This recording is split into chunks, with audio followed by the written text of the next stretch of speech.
Dan pangan itu adalah sesuatu yang urgent. Kalau semua tanah kita tidak dikelola, lama-kelamaan akan dikuasai dan dijual umpama ke pabrik, ke perumahan, properti, dan bahkan mungkin ke asing. Kita tidak akan mempunyai lahan lagi untuk bertani dan kita akan tergantung kepada hasil pertanian negara lain. Dan itu adalah istilahnya terjajah. Itu yang akan menyebabkan kita menjadi negara yang tidak berdaulat. Kita tergantung dari mereka dan harus menurut aturan dari mereka.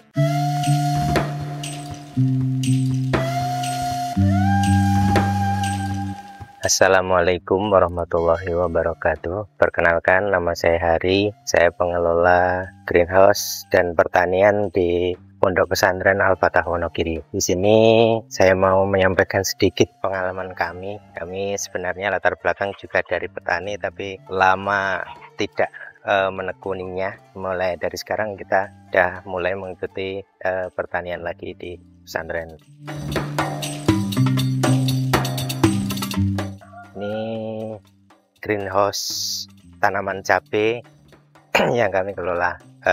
Persiapan penanaman dari mulai media tanam dan penanaman hingga merawat tanaman hingga panen, kita berusaha untuk melakukan yang sebisa mungkin organik dengan pupuk dan pestisida bisa kami lakukan dengan cara seminimal mungkin menggunakan yang kimia. Dari media tanam kita menggunakan salah satunya sekam bakar, perbandingan 1:1:1 sekam bakar, tanah, dan kompos. Setelah kita menyediakan media tanam, sebelum itu kita menyediakan bibit sampai siap tanam. Kita tanam di polybag yang di dalam greenhouse itu. Pemupukan awal dari awal itu kita menggunakan ya daun-daunan yang kita mengandung nitrogen tinggi. Umpamanya kita mengambil pupus-pupus daun dari ketela, rambat, dan lain-lain yang kita fermentasi untuk pemupukan awal tanam. Untuk penanganan hama dan lainnya, kita menggunakan fermentasian kunyit dan daun-daunan yang dari sekitar sini yang tidak disukai oleh hama. Umpama tanaman yang rumput-rumputan apa-apa yang nggak dimakan ulat, nggak diserang hama, kita pergunakan itu untuk pestisida. Kalau untuk jamur itu kita menggunakan juga abu dapur sama garam sama kunyit itu juga untuk penanganan hama dan jamur. Dan untuk fase pembuahan kita menggunakan limbah-limbah kulit buah dan buah-buah yang busuk kita fermentasi juga untuk pembuahannya dan dicampur sedikit garam.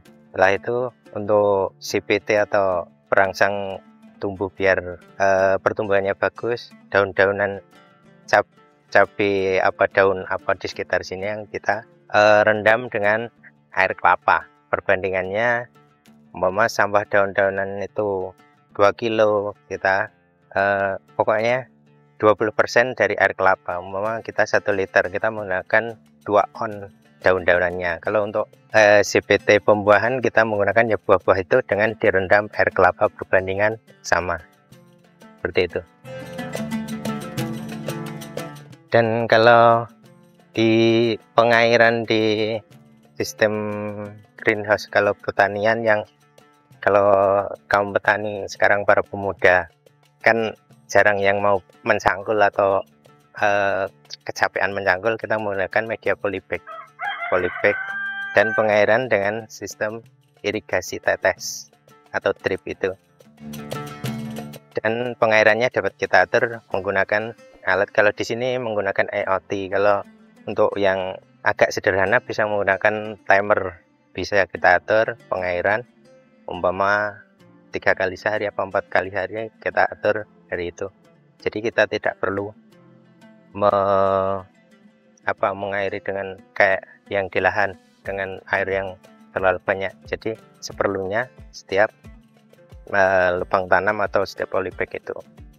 sehingga kita irit waktu, irit tenaga, tidak terlalu memerlukan waktu lama dan bisa dikerjakan sendiri. Ini luasan greenhouse kita ini 500 meter dengan 1012 polybag kemarin.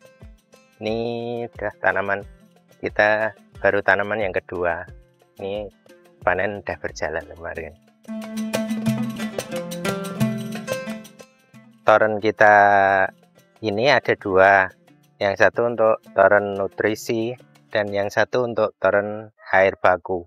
Toren nutrisi ini mengalir sehari sekali untuk mengairi tanaman yang di dalam. Kalau toren yang air baku ini saya bikin 4 kali sampai 5 kali sehari mengalirnya. Jadi kita pergi kemanapun, pengairan dan nutrisi itu akan mengalir dengan sendirinya.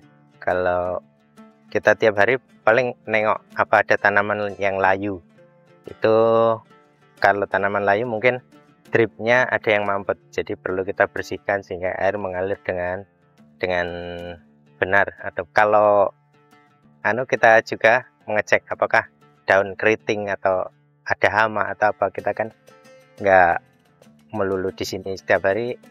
Kalau pas kita lihat, oh ada ini daun keriting, kita semprotlah dengan itu fermentasian kunyit dan lain-lain itu tadi. Ini juga ada rendaman kulit bawang. Kulit bawang ini kita pergunakan untuk CBT juga. Ini airnya kita pakai itu air kelapa juga. Air kelapa juga disebut CBT. Ntar airnya kita saring, kita masukkan ke dalam galon-galon itu untuk spray ataupun untuk kocor bisa. Ini toren nutrisi, ini toren air baku. Kalau tanaman yang pertama kemarin kita kan baru belajar, jadi usianya sampai panen sampai produksinya tinggal nggak begitu produktif, hampir 7 bulan itu kita ganti tanaman yang kedua ini. Dan yaitu kita berusaha untuk kearifan lokal pupuknya, tidak begitu tergantung kepada pabrik. Kan para petani kita sekarang mindsetnya harus pabrik, kayak pabrikan harus itu, kalau nggak itu nggak menghasilkan hasil yang maksimal. Tapi kita berusaha untuk mengembalikan kepada nenek moyang kita dulu. Mereka juga belum kenal pupuk kimia, pupuk pabrikan itu. Mereka juga hasil pertaniannya melimpah dan tanah itu sehat. Sekarang malah tanah kita semakin tergantung dengan pupuk itu. Kalau nggak dipupuk itu nggak menghasilkan. Jadi kayak dipaksa tanah kita sehingga rusak. Sampai sekarang untuk mengembalikan kepulian seperti kesuburan zaman dulu agak lama mungkin untuk mengembalikannya.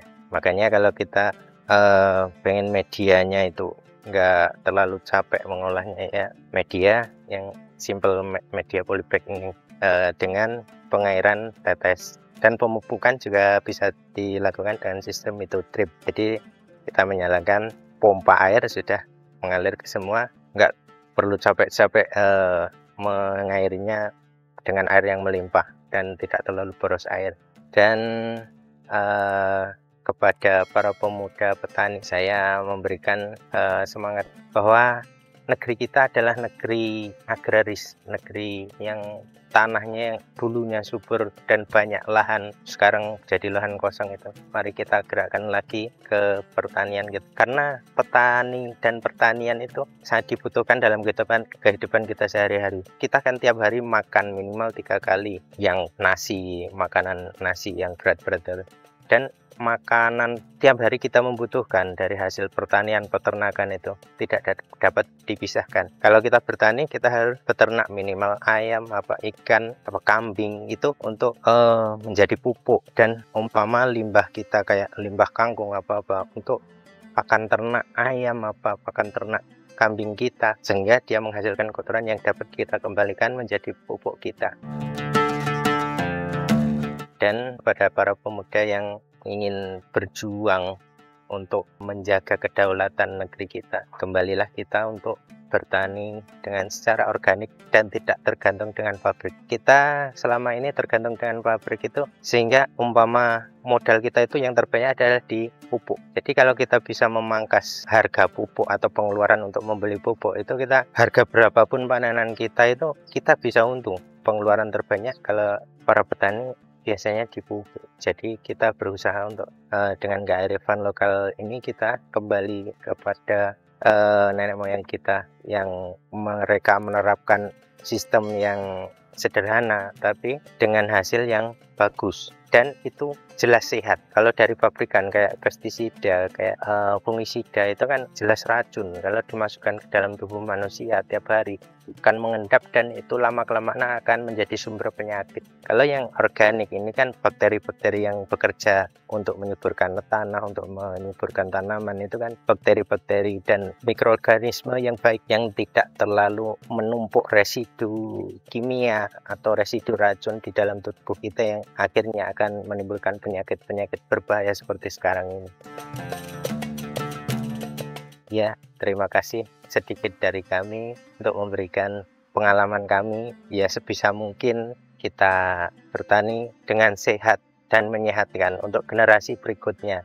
Dan pangan itu adalah sesuatu yang urgent. Kalau semua tanah kita tidak dikelola, lama-kelamaan akan dikuasai dan dijual umpama ke pabrik, ke perumahan, properti, dan bahkan mungkin ke asing. Kita tidak akan mempunyai lahan lagi untuk bertani dan kita akan tergantung kepada hasil pertanian negara lain, dan itu adalah istilahnya terjajah. Itu yang akan menyebabkan kita menjadi negara yang tidak berdaulat. Kita tergantung dari mereka dan harus menurut aturan dari mereka. Terima kasih, salam sukses selalu bagi para petani yang memperjuangkan negaranya dan kesejahteraan seluruh warga masyarakatnya, terutama generasi berikutnya menjadi generasi yang sehat.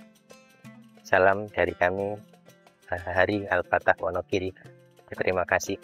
Wassalamualaikum warahmatullahi wabarakatuh.